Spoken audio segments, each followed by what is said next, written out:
Hi, and welcome to Week 4 in NT302.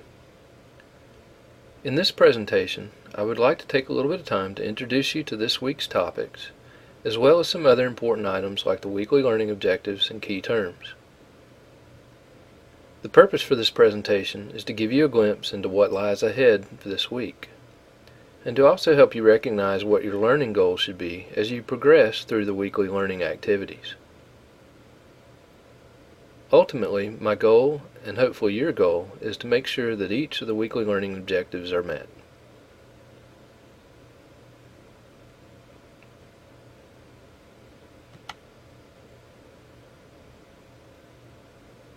Last week, we focused on advanced file services and dynamic access control, and now this week we are moving on to the topic of server backup and recovery.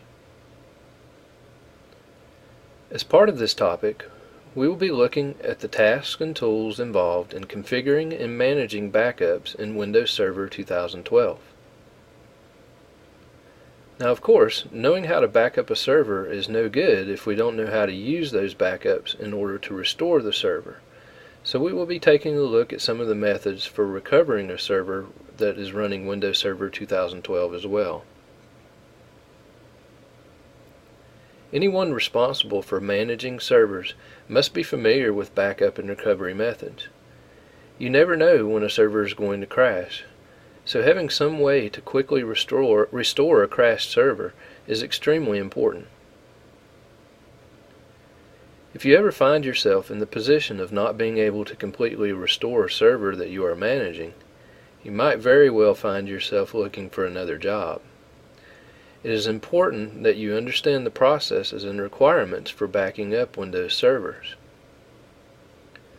Throughout this week, you will learn some of the methods that are used to back up physical servers, but you will also learn a little bit about backing up virtual machines as well.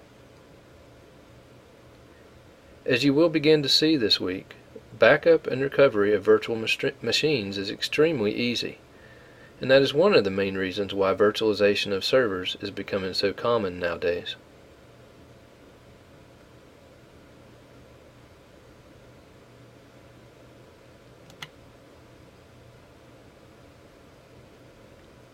As we progress through the week, be sure to keep the weekly learning objectives in mind. The learning objectives for week 4 are as follows.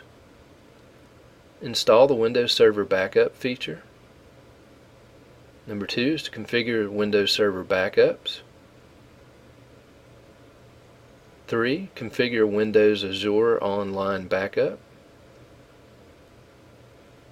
4. Backup and restore folders using Windows Server Backup. 5. Backup the system state of a server. And 6. Restore the system state of a server. At the end of the week, I encourage you to again take a look at the weekly learning objectives in order to verify that you have met each of them. Remember, your goal here in this course should be to meet the weekly and the overall course learning objectives.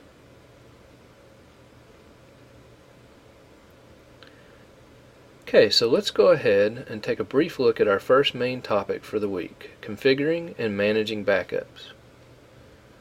One of the more valuable features that has been a part of Windows Server for many editions now is the Windows Server Backup feature.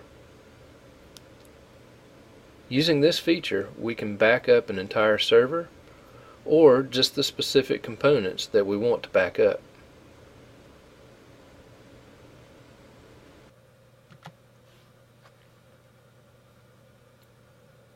The first step in backing up your servers is to decide what exactly needs to be backed up and how often it needs to be backed up.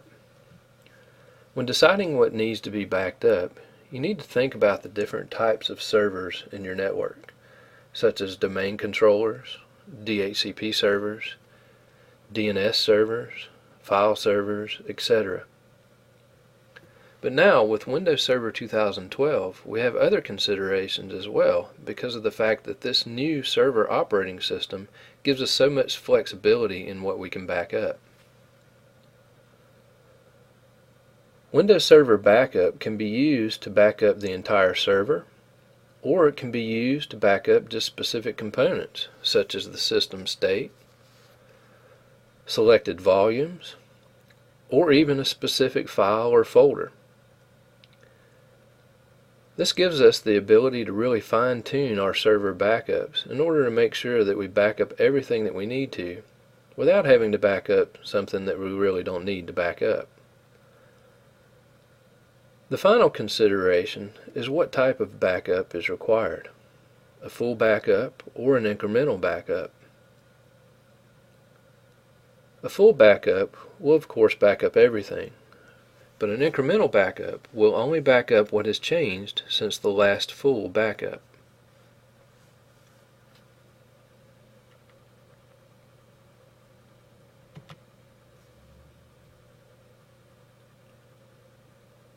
How often you need to back up really just depends on the needs of the organization.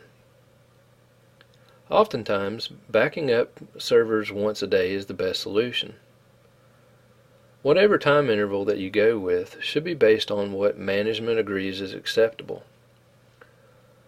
Also, administrators need to consider how they are going to back up their servers.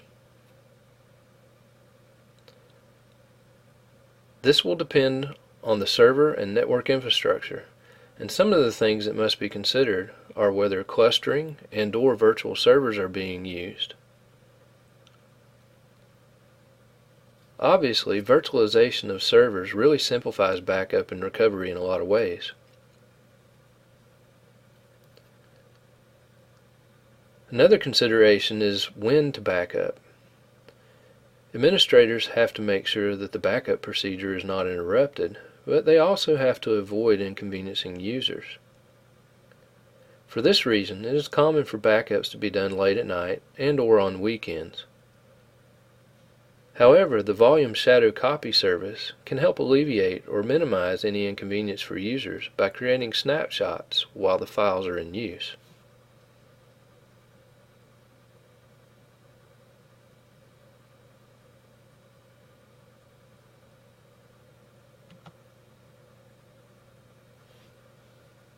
Keep in mind, backing up servers is all part of what should be a comprehensive disaster recovery plan.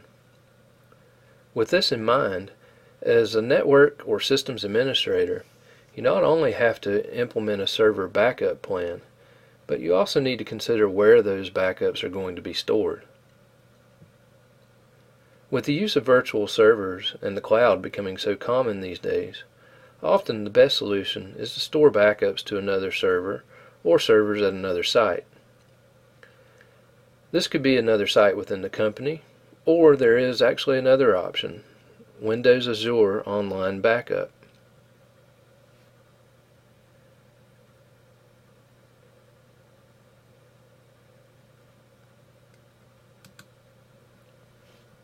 At this point, I'm going to conclude Part 1 of this Week 4 presentation.